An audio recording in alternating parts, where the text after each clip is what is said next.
nin reer baadiya yaa magaalo soo galay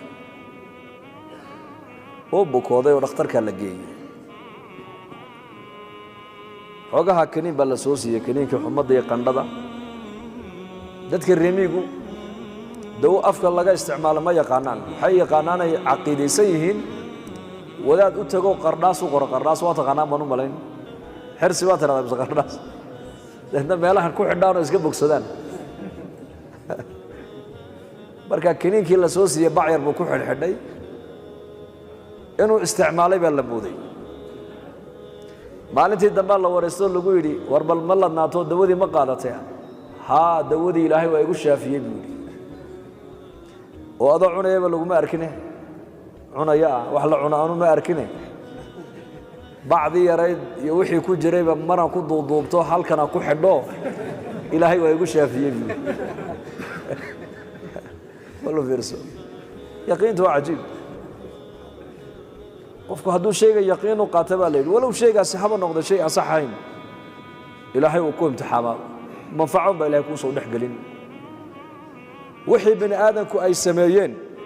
ayaa dadku maanta ku kalsoon yihiin maxaan ugu kalsoonaan weyne warka ilaahay warka nebigu noo sheegeen sal alla alay wasalam nin baa nebiga u yimid oo yidhi xalaytooda dabaqalooc baa i qaniinay laxowgiisiiba ka seexan laha ama inaka low qulta acuudu bikalimaati illaahi taamaati min shari maa khalaq lam yaduruka baa nebigu haddaad odhan lahayd kelmaddaasi xilligaad galabaysatay acuudu bikalimaati illaahi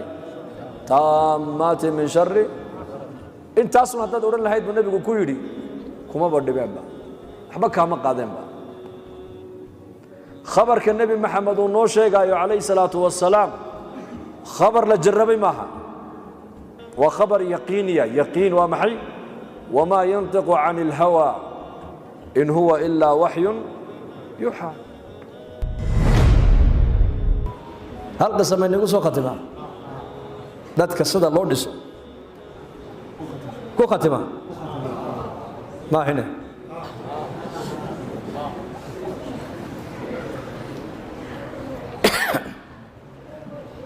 nin la odhan jiray bashar binu xaarith waa bashar alxaafi macruuf علماء هذه الأمة بكمدها قرن جلبان أقل كيس وحال لقول سمين جري الرخص رقص لقول دانس جري لقول عيار جري نين ودادا والشيخ أي يريد يسوي تاجي مركز نينك بوابك الباب كتاجنابه كويري أقل كان نينك إسكاله محربة مسوا الضوء بريق الضوء ما الضوء كجري جري وقتها marka wuxuu qaatay adoomihii kale markaasuu may waa sayid waa isaga sayid abuudi waa xor waa sayid isaga adoomalo waa nin xor ah ha illa waa nin xor abuudi wax aqalkiisa sida loogu ciyaarayo waa ereyga kaliya uu ka dhaqaaqay bashar bin al-haris al-hafi dushu ka arkaya uu soo dhaadhacay ninkii bawaabkiiba uu tagu ku yiri war nink odagii away meesha taagna uu dhaqaaqay muxuu ka yiri su'aal buu weydiiyay wuxuu igu yiri ninka aqalkan lagu daasay lagu ciyaaraya iska leh ma xorba mise waa nin adoona de maxaad ku tiri markaas aan ku yiri buuri de waa nin xor ah de markaas uu igu yiri ha ila waxa aqalka ila waxa aqalkiisa si loogu ciyaarayo ila waa sida waxa aqalkiisa loogu ciyaarayo bashar bil haris lil ma ka daadato wuxuu yiri may anu may hibiru xor bal adoon ilaahi baan ahay buuri hadalka uu kalmada uu ninka yiri ayaa qalbigiisa ku dhibicday baa la yidhi uu cagaagnaa kabama sidan cagaag buu aqalka kaga soo baxo sheekhii buu yidhi ka daba teg kuma noqon aqalkiisii baa la yidhi masaajid buu galay taaba tawbatan nasuuxa xalaqaat alcilmigii buu fadhiistay caalim min culamaa ilummata alislaamiya buu noqday bal wuxuu ka mid noqday murabbiintii imaam axmed binu xambal raggii waxbaray ee soo tarbiyaday buu ka mid noqday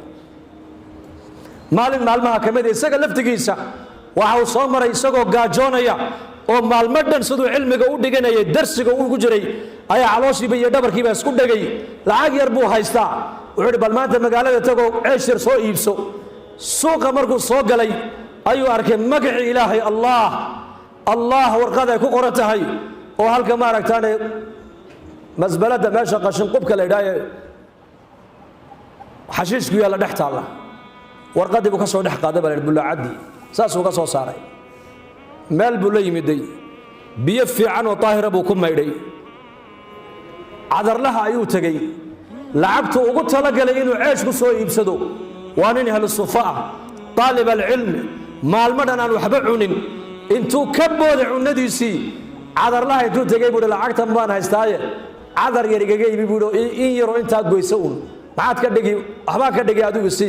uu ka soo qaatay cadarkii markaas warqadii buu hareeraha kaga shubay magaci ilaahay baa ku qoran ilaahay udgoon buu ka dhigay udgoon oo dhunkaday uu soo laalaabay meel fiican buu kana meeshii buu dhigay habeenkii buu seexday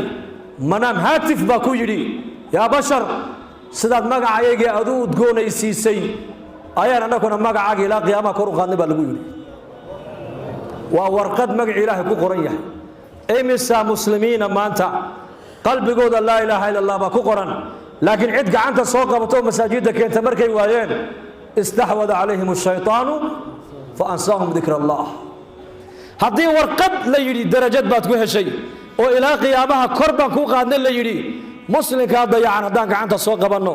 oon masaajidda keenno oon cilmiga culimmada ku soo xidhno oo salaada ku soo xidhno oo jamca muslimiinta ku soo xidhno intee baa ilaahayna kana kor inoo qaadayaa dacwadda iyo diinta dadaalkeega culimmada keliya ma saarnee dhammaanteen xil baa ina wada saarane xilkaa diineed ilaahay baa ina saaray oo nebi maxamed ummaddiisii maadaama ilaahay naga dhigay diinta shaqadeeda waan u wada dirannahee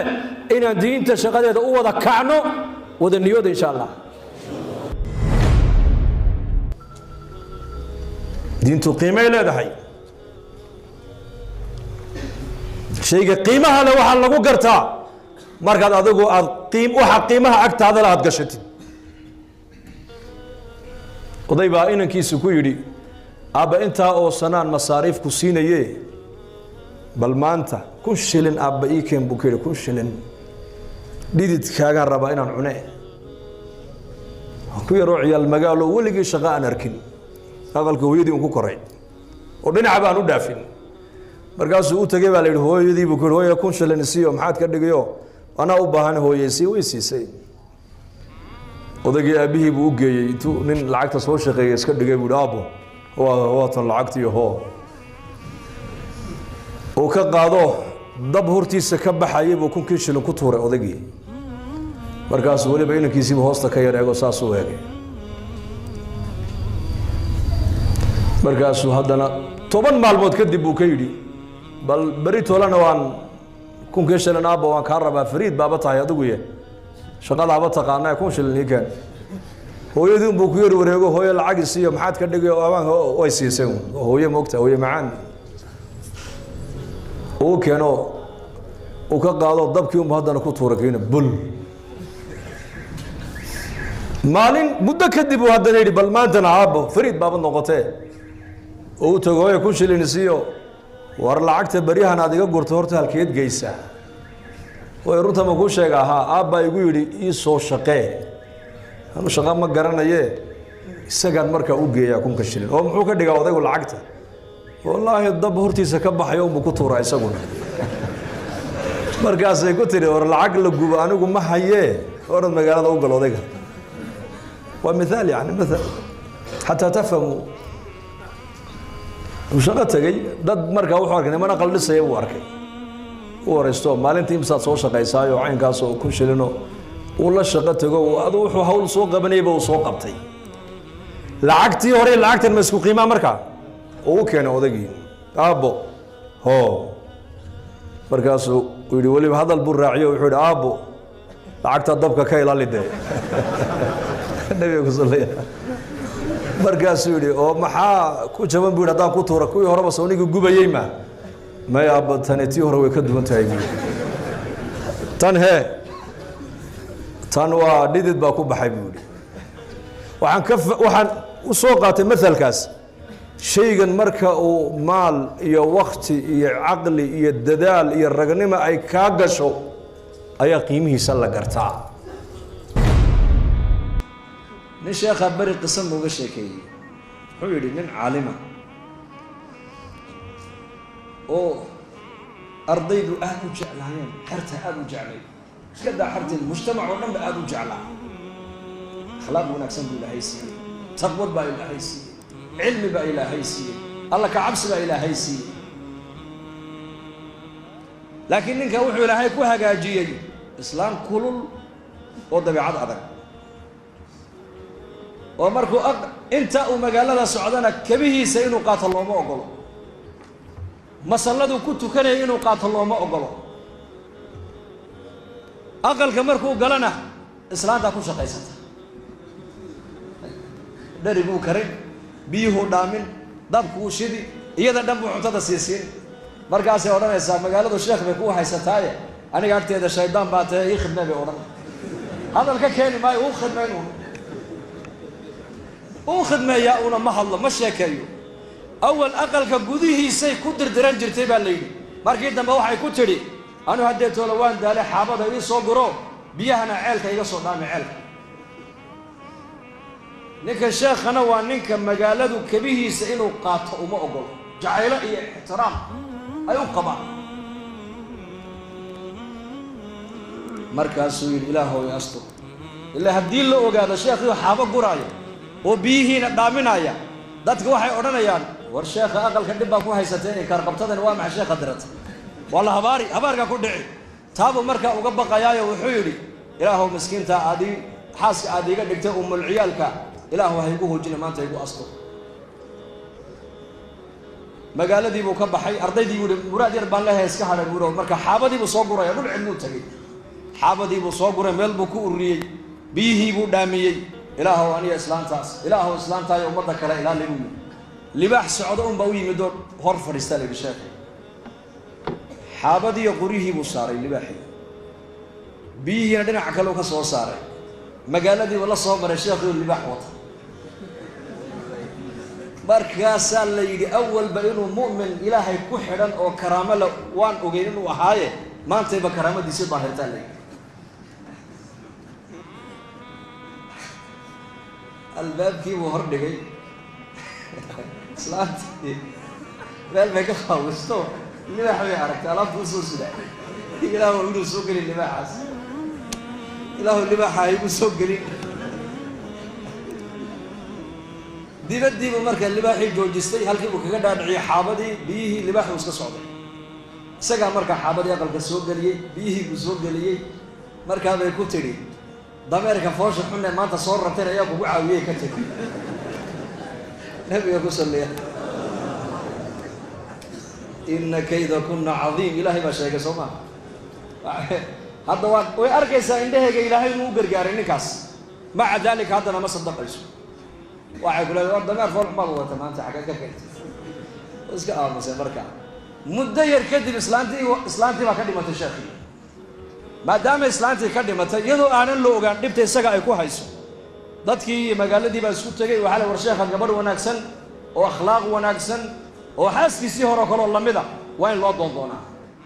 gabadh wanaagsan baa loo keenay oo sheekha qadarkiisa garanaysa daadna ma aragtaanay markaasaa haye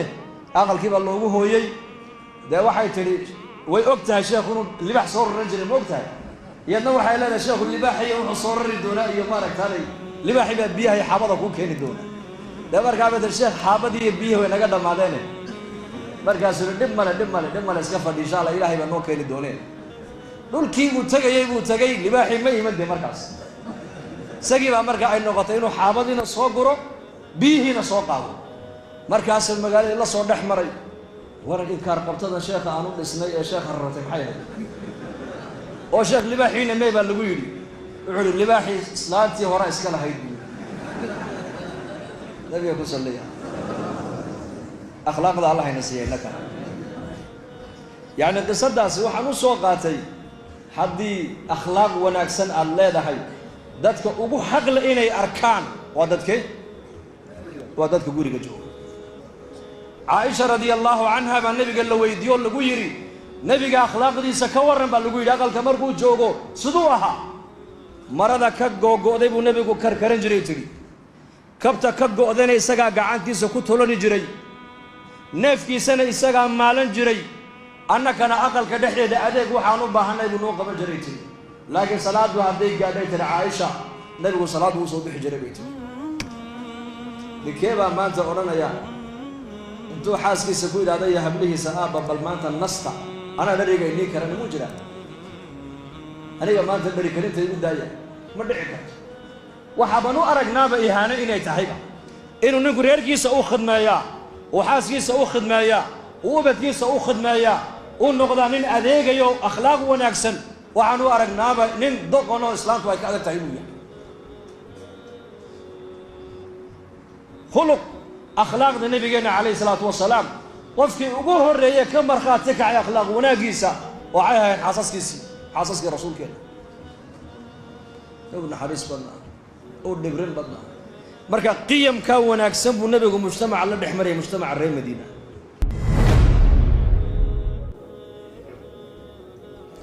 abu dardaa maskiidka isagoo fadhiyaan inuu yimid oo yidhi war aqalkaagii dabbaa in yaruu jiree kacoo ka gaadh ma gubanayay buu ka yidhi haddana ku kala u yimid abu dardaa ma tihid haa aqalkaagii dabbaa in yaruu jiree kacoo ka gaadh ma gubanayo ku saddexaad baa u yimiday sidii asilay kii afraad baa u yimid oo yidhi dabkii markuu aqalkaaga u dhowaaday iska baktiyey abu dardaa wuxuu ku jawaabay ma taqaanaa qad calimtu ana allaha lam yakun liyafcala dalika buu yidhi waan ogaa inuu ilaahay aqalkayga uu dabka iga qabadsiinayn dabkaasi aqalkayga inuusan gaadhayn baan ogaa buu yidhi anigu markaasay yidhahdeen labadaadan hadal eed ku kala hadlayso keebaa la yaab badan bay ku yidhahdeen ma kii aad dadka ku lahayd aqalkaygu ma gubanaya iska noqda mise ka dambe aad leedahay waan ogaa ilaahay aqalkayga inuusan dabka iga qabadsiinaynin waxaan sidaa u yidhi baan nii sheegi buu yidhi nebiyullaahi moxamed calayhi salaatu wasalaam baan ka maqlay isaga oo leh gabalku markuu dhaco iyo marka waagu uu baryo ninka ducadaa akhrista allaahumma anta rabbii laa ilaaha ilaa anta calayka tawakalt wa anta rabu alcarshi alkariim ما شاء الله كان وما لم يشأ لم يكن ولا حول ولا قوة إلا بالله العلي العظيم أعلم أن الله على كل شيء قدير وأن الله قد أحاط بكل شيء علما اللهم إني أعوذ بك من شر نفسي ومن شر كل دابة أنت آخذ بناصيتها إن ربي على صراط مستقيم waxaan ka maqlay buu ducada nabi maxamed oo yiri ninka galabtiina mar yiraahda subaxdiina mar yiraahda hadduu galab ducada yiri ilaa waagu ka baryaayo masiiba kuma dhacdo buu rasuulku yiri hadduu waagu markuu baryo uu yiraahdo ilaa uu ka galabaysanay masiiba ma soo gaadho balu fiirso ducadaasi maanta innaka waa noogu qoran tahay kutubta iyo ducooyin fara badan oo nabi maxamed calayhi salaatu wasalaam laga wariyey laakiin kalsoonida iyaku ay qabeen iyo kalsoonida maanta innaku aan qabna ka warrama isku mid miyay tahay kalsoonidu waa shay cajiib ah shayga qofka bini aadamku uu ictiqaadanahe ilaahay nafcigu u dhex mariyaa baa la yidhi walow shaygaasi haba noqdo shay beenaba ha noqdee